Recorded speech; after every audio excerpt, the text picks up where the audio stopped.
and that's about it. So you never kept up with the folks at Louise Mill to find out whatever happened to them once the mill closed down? What did they do? Did you have friends in Louise Mill that you kept up with? No, not too much. I had some relatives over there, and they, in the case of the Louise Mill, they sold all the houses that they had. They furnished employees the house for low price, and I had a sister. Her husband was he worked in the Louise Mill for years and years and years and years. I don't know how long, and they lived in a mill-owned house. I don't know. They paid $2 a week for something like that for a 4-room house, and a light furnace and a water furnace, and they got rid of. They just sold all the houses. People that lived in them, if they could afford it and wanted it, they bought them. If they didn't want it, they sold them, and anybody could buy it. Mm-hmm. Now, in the case of the housing, it was mostly, I guess, 100% white people lived in them. Mm-hmm. And now, it's about 90% of it are colored people. Is that right? Uh-huh. Just a change in the neighborhood. Yeah, colored people bought the houses. Mm-hmm. They bought pretty, I imagine they bought pretty cheap. Where in Charlotte was the Louise Mill? The what? Where was the Louise Mill? On Louise Avenue, in East Charlotte. Would I have passed near it coming out Plaza Road, or not that part? Yeah, you come out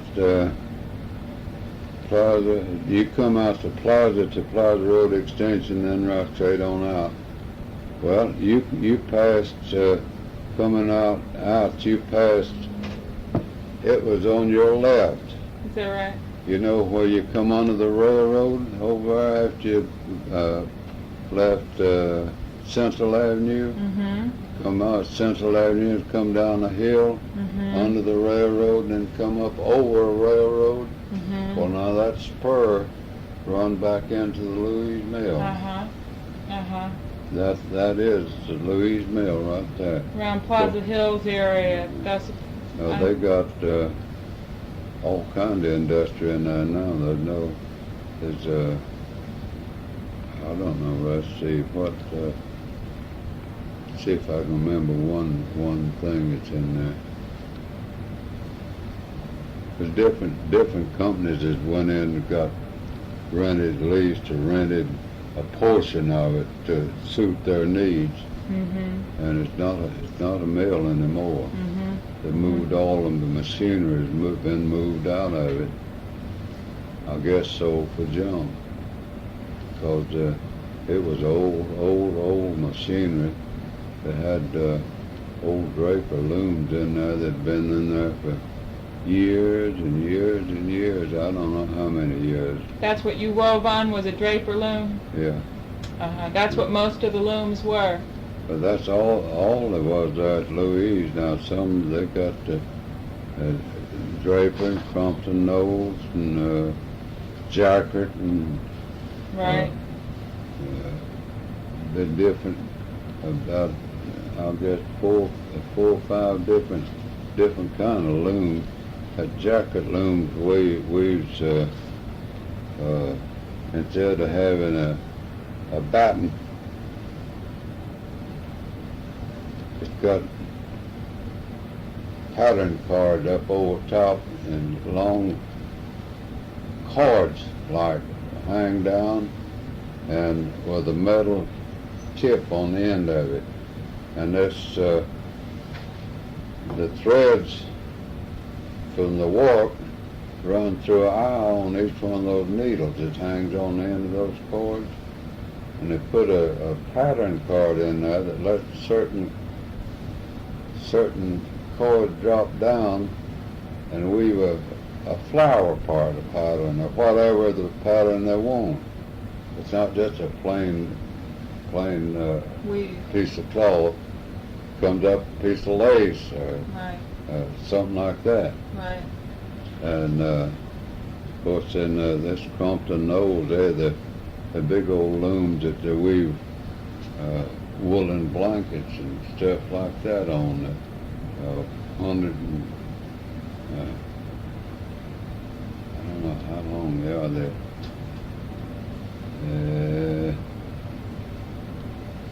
There must be a hundred or more inches. They weave a blanket material wide enough for the width of a blanket, and then it weaves a pattern on each end where it's to be cut into a blanket. I worked out at Homestead, that woolen mill out there for a long time. You did? Yeah, I made good money out there. That was before Louise? Yeah. Well, that was before Louise Mill or after Louise Mill? That was before I went to Louise. I'd run, like over at Louise Mill, I've run 24 looms over there. I run 2 looms. Because they were so complicated? No, it's just you had to watch them. You just had to watch them all the time. It's easy. It's a heck of a lot easier than plain white sheeting loom like a draper. But you have to be right there and watch it.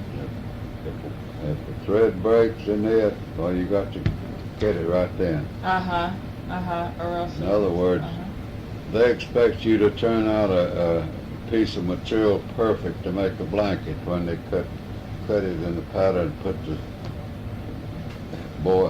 sew that border on that, something like sateen. Silk or, sateen on each end of it. I made real good money out there. Can you go back to when you were growing up, and your dad was a loom fixer, and he had worked in the mill all his life.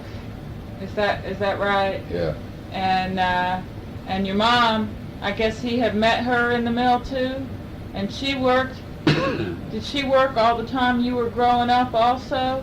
No, she just started work after we moved from Union to Gaffney. She didn't start working until we got to Tall Creek. And why was that? Well, she just didn't want to, I guess, and she didn't need to because he was making a living for his family. But he was one of the top loom fixers in the country. He could fix any loom, whatever was wrong with it. And why, if he had such a good skill, why wouldn't he just stay in one place? Why? I don't know. Why? He was just so good that he'd get dissatisfied and said, "Hell with you, I'm going somewhere else." I see. And he'd go in there, and want a job, and with his reputation, they say, "You come in Monday, or come in tomorrow." He was a skilled mechanic. Would you say that? Where did you learn to talk good in front of people? Was that something that you might have learned when you were growing up, or what experiences? Well, no. I studied under Dale Carnegie. You know Dale Carnegie? Yeah. How to Win Friends and Influence People. I took his course in how to win friends and influence. He had courses. Huh? He had a course. Had a course in it, yeah. How to win friends and influence people. And I guess that's the only way I learned to talk to people, just from Dale Carnegie. What did he teach you? How to win friends and influence people. That's exactly what he said he'd do. He'd tell you how to get up in front of a crowd and what to do and what not to do. When you're speaking to people, don't say every little bit or be sticking your hand in your pocket and rattling your chains and shaking a chain and all that stuff. Things that distracts you, people that you're talking to. Uh-huh. Things like that. He'd tell you what not to do. Was your dad a good talker? Was your dad a good talker? No. No. Oh, he'd talk and get on about half drunk. He'd work all the week, and on Friday night he'd go get his whiskey and have his drinks over the weekend. Monday come around, no matter what, he'd be on the job. He never let whiskey interfere with him being on the job, not one time. Uh-huh. He was a good daddy. Well, now... He worked at it. He worked till just a few days before he died. Died at 72. That must have been in the 40s he died. Is that about right? No, I know my granddaughter got all that on a bio, my daughter. Not my daughter, but my sister's daughter. My sister had a big old family Bible. She kept birthdays and deaths and all that stuff in it. And my granddaughter got it now and got all that stuff in it. The whole generation. Yeah, well, now your dad was still working as a loom fixer at Louise Mill at the same time you were being a spinner, a weaver.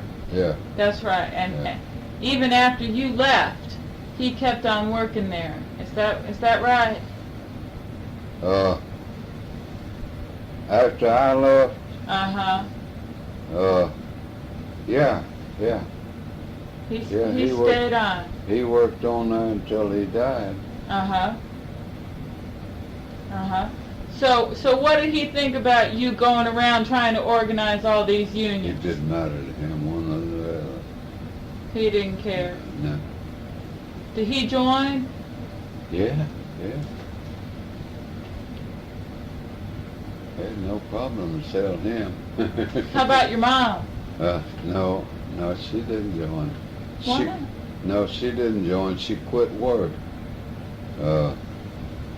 In her latter years, she quit work several years before she died. Mm-hmm. She died a good long while before my daddy died. She died when she was,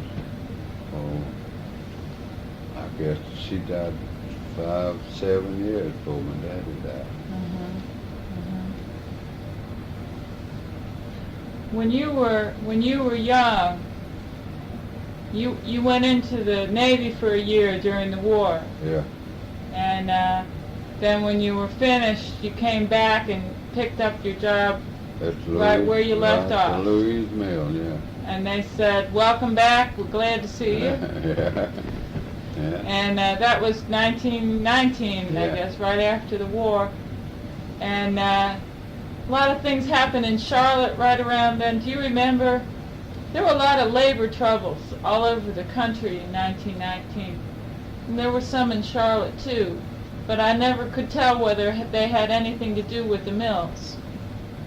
No, I don't either. There was a guy named Ritchie. I think his name was Marvin Ritchie. Does that name ring a bell? Marvin Richards. Ritchie. Ritchie. Ritchie, Marvin Ritchie. It seemed like it tried to strike a bell. Marvin Ritchie. I never had anything to do with him. I don't remember. I just don't remember. Oh, you were. Mhm. That It's, was a long time ago.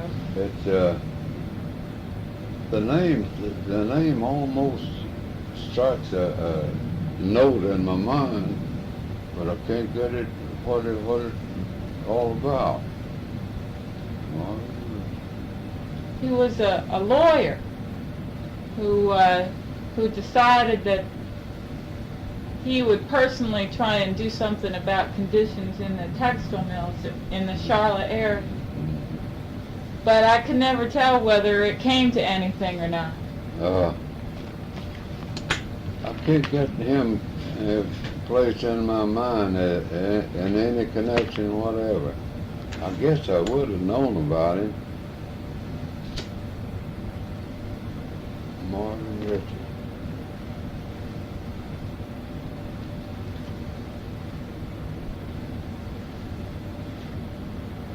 Oh well. Do you remember there was streetcar workers were getting organized during that time too? The what? The streetcar workers. Oh yeah. Do you remember that? Yeah, I remember that. And do you remember them going on strike? Yeah. And I guess the streetcars weren't running then. Did you have to use a streetcar to get to work at that time? No, I've been pretty fortunate having some kind of a wreck of an old automobile ever since I come out of the Navy. Some of them wasn't worth a darn, but they'd get me where I was going and back. And I've had some fair grade used cars. One of my best was a model Ford. I drove it when I was doing all this driving around to these different unions. I drove that old A model to take me, and it'd take me and bring me back. Drove it to Washington, New York, and Baltimore, and all over. Everywhere I need to go, I'd drive that old A model. Rode like a 2-horse wagon, but it'd bring you, take you and bring you back. I think a car was real important at that time if you were going to get any organizing done. Yeah. Uh-huh. Yeah, I have had to get up in the middle of the night and go on, I'd get a call. Get that old A model cranked up and go. Uh-huh. Well, see, a call like that would be somewhere where I was having some troubles in a local somewhere, some kind of serious trouble, and they'd call me to come and help them get it straightened out, and I'd go wherever it was. Can you give me an example? What kind of trouble and what that they would have? That's very important. Like when a local go on strike on their own, what's called a wildcat strike. That would be one, for instance, and then the pickets and the strike breakers would be fighting, shooting and killing one another. Like in Gastonia, I don't know if you remember when they had all that strike breaking trouble over there, and there's so many people killed. So they would call you up and say, "Get over here quick! We just voted to have a strike." Is that what they would say, or? Yeah. Well, they just call me and say, "We've got trouble. We need you," and I'd go. Sometimes I could be there. I could do some good, and sometimes I couldn't. Sometimes I'd be too late. Somebody done got killed. Do you remember a situation like that happening? Not no particular one, no. because there was a lot of them, those wildcat strikes after our general strike. What would you say to people when they called you to come over and help out? Oh, you mean after I got there? Well, I just tried to get with the two parties that was having if there was two parties that I could contact to try to get them together and talk it over and get it settled. That's my first thing I do is try to find out which two people I needed, which two or more people I need to contact and try to bring them together and set them down and let them talk it over instead of getting out there and shooting at one another. Would you bring your pistol with you? No, I never carried it on a trip.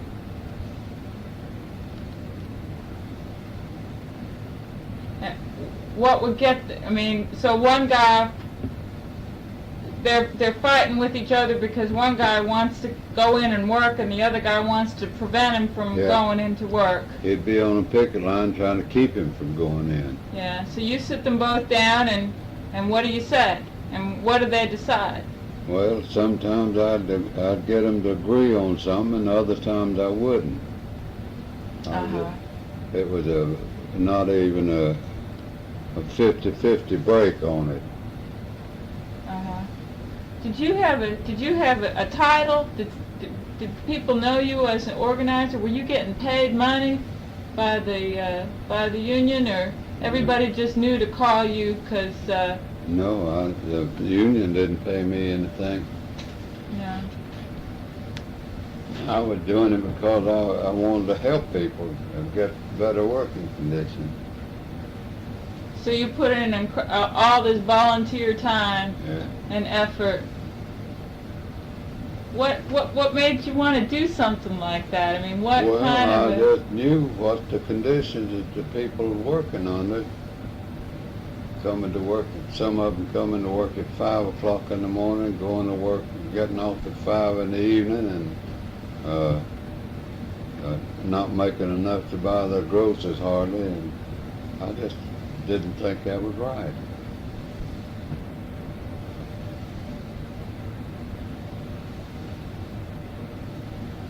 Did you? It just seems pretty incredible to me. That's all. That you would spend all that time and energy. You have to have a lot of faith or something, especially when everybody is so scared. You know, you're working against these odds that are. I guess you'd call it just pure faith and maybe getting something done for them. What were you a religious person? To a point, yes. I was not fanatically religious, but I always believed there's a power greater than any of us looking over us. In fact, I think he's right here in this room with us right now. That's my belief. I don't believe that I had to belong to, of course I do belong to a church. I did. I haven't since I come back from Florida. I let my affiliation with them drop to nothing. But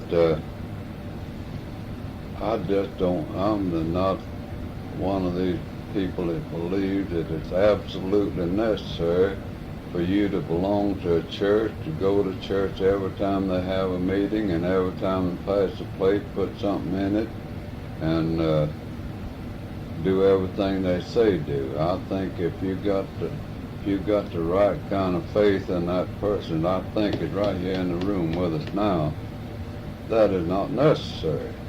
I don't believe it is.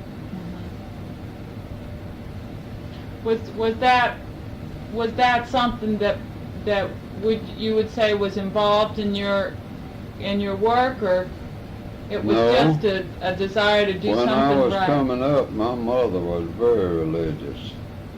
On Sunday morning, regardless what, come high hell or high water, we went to church. She took us. She didn't send us, she took us to church. My daddy didn't. He wasn't so religious. But my mother would see to it her children went to church on Sunday.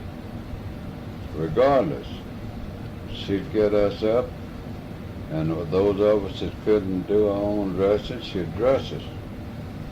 And when church bells rang, we were there. All of my life I've lived under those conditions. And don't you think it don't have some effect on you the rest of your life after your mother's gone?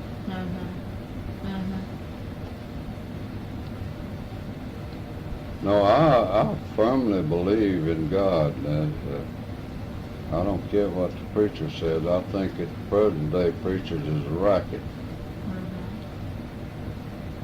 Look at all these preachers on TV making fortune. Look down here in South Carolina. This guy got that big estate down there. People give him money that they need themselves.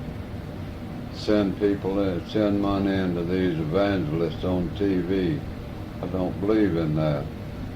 What about back when you and Mr. Kendall were organizing? Were the preachers helpful back then, or were they running a racket then too, or how did that work?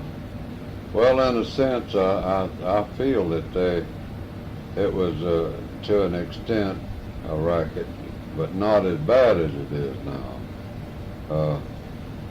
If you didn't keep your dues paid up in church, they would kick you out. It was a matter of money to them.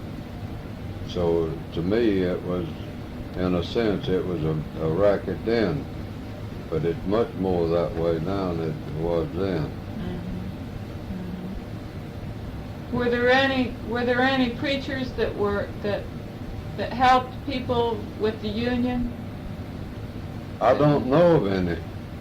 There might have been, but none that you in my came across. personal experience, I've never had any help from any of them.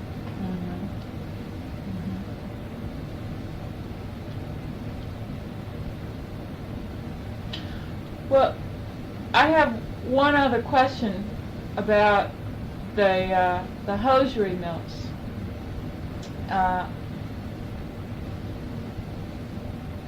Seems like there was a lot of organizing going on in the hosiery mills at the same time, in places like Belmont and High Point.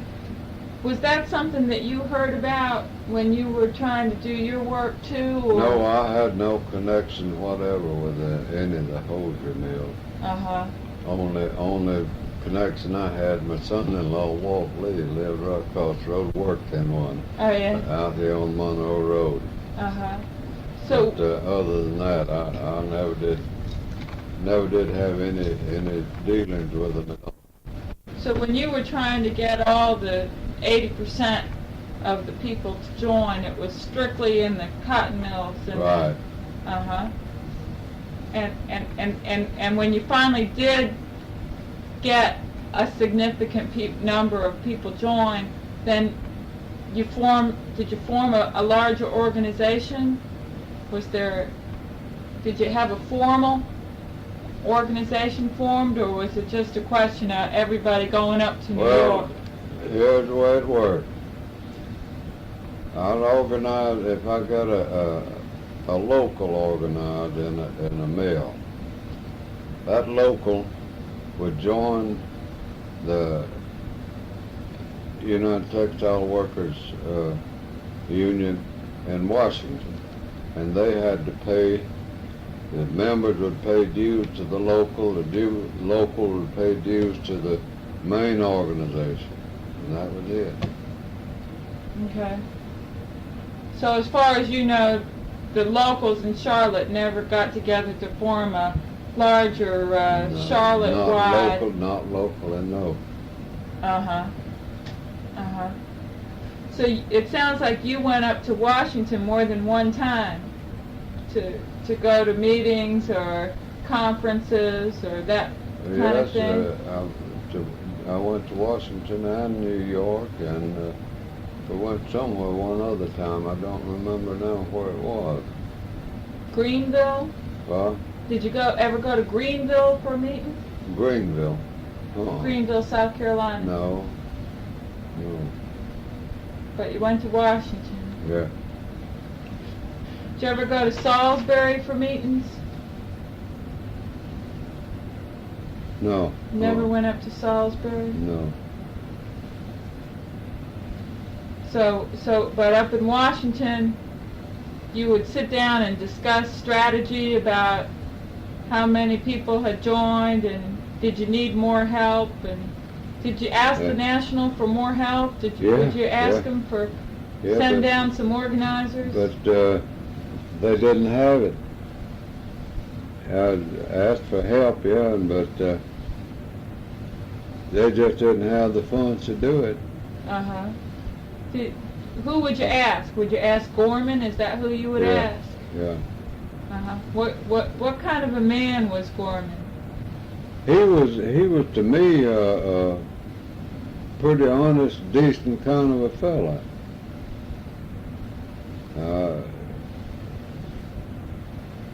In the dark, when I wasn't around, he might not have been that kind of fella. He might have been like some of them now that are looking for a place to cram some of the money that comes in.